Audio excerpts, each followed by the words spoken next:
Welcome to the banker lamp. Please enjoy the video. You start by making the tank safe and accessible. Isolate valves, relieve pressure, and drain liquid below the leak so you can work. Once done, ventilate the area and wear proper PPE. This prevents fumes and burns. Next, dry and degrease the immediate patch zone, then mark the leak with a permanent marker. Make sure to test the area with a leak detector or soapy water to confirm active seepage. This tells you whether you need a temporary stopgap or a permanent repair. You now focus on execution.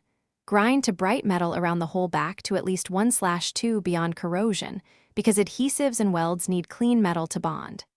If using epoxy putty, mix to uniform color and press firmly, smoothing edges. Allow initial set then full cure per instructions.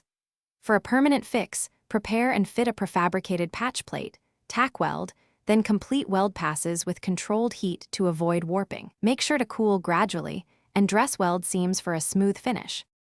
Once repair is complete, you must verify integrity.